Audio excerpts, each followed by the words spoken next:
I think it's really important for you to create a strategy of when you'll study and how you'll study. Now, don't get too bogged down in the planning and the specifics. You want to have a little flex.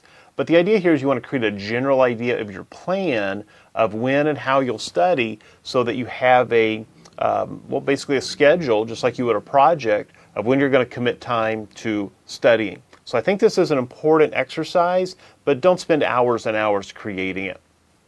Let's talk about what you need to create a good study strategy. First off, you want to create a place to learn. So you want to emulate the exam environment. Just as the exam is going to be quiet, no disruptions, you aren't going to have your phone there. So put away any distractions. So turn off your email, get rid of your phone for that time. Tell people you're unavailable, so no visitors. So you don't want any distractions, just like you will in the exam environment. I recommend about 2 hours of just immerse yourself in study time. More than that, it really starts to beat you up. So about 2 hours of quiet time immersed in studying. And so you really want to focus only on the PMP. So only on those objectives that we've talked about that you'll be tested on for your exam. I also want you to, of course, complete the course. You've got to complete the material here in order to, well, claim your certificate of completion, but also to see everything you're going to see on the exam. So yes, take the course in any order that you like. Go to what's most important, and you can take those over and over again.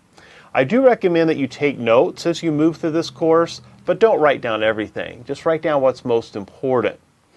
Review your notes before you leave a module. So you take notes, for example, when we get into project integration management.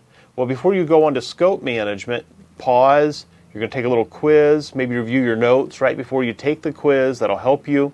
But don't just wait to the end of the course to come back and look at your notes. Have an opportunity to review what you've written down and why you thought that was important. And then in this course, as I mentioned, we have that Q&A feature. So take some time to use the Q&A feature, read what other people have written, ask questions there. It's a great way to interact with your peers. And myself, and I have some teaching assistants that will help in the course as well. So use the discussion feature to talk to other PMP candidates and to post questions and read questions, what others have posted.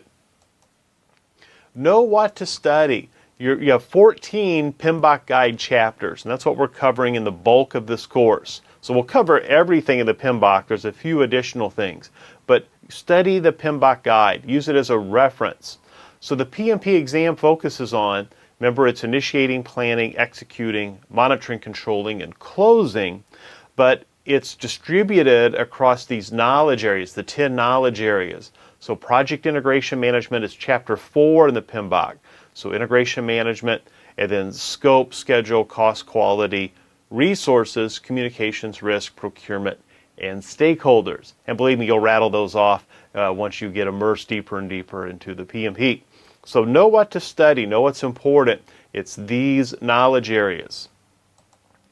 Create your study strategy. So this is really important.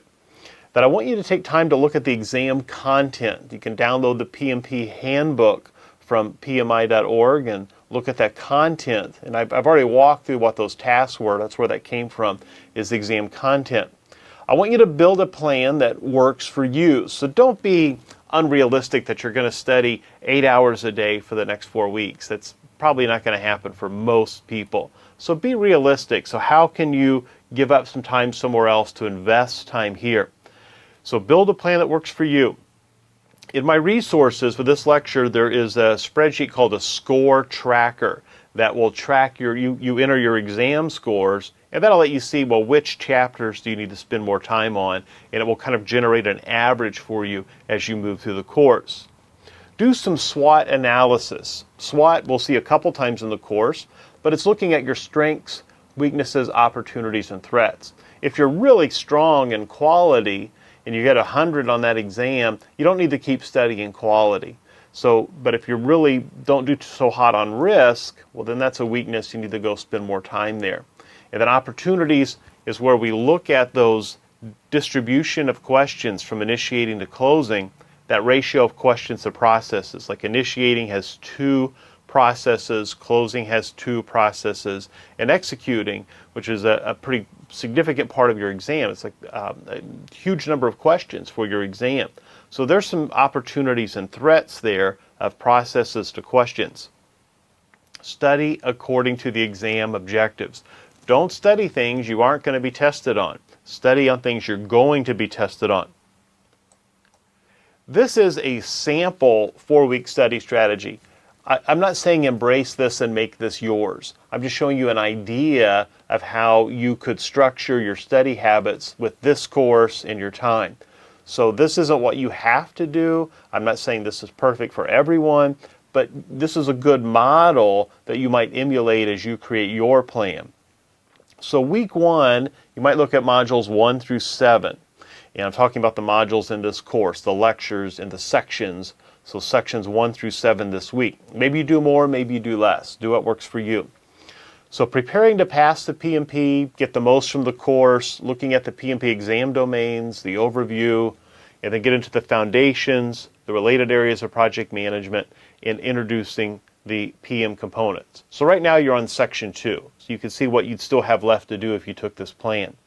Next week, do sections 8 through 14. Project environments, role of the PM, integration management, chapter 4 in the PMBOK. Now we're getting into those knowledge areas.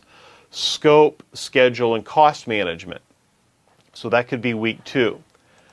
And then week 3, you do sections 15 to 22, which would be quality, resource communications, risk, procurement, and stakeholders, which would be the rest of the PMBOK guide. And then I've got a few additional modules in this course, or sections, the Code of Ethics, the Blitz Review, and then wrapping up the course. So that could be week 3. And then week 4 is putting it all together. Go back and take the practice exams over and over and over until you get 100% on every exam. And then know why you're missing the types of questions you're missing, so give some SWOT.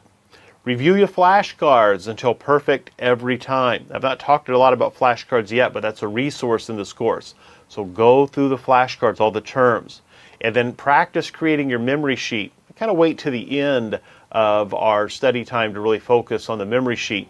Really know the content first and why things are and have an understanding, and then worry about creating that memory sheet. I think that understanding is more important than just pure recollection.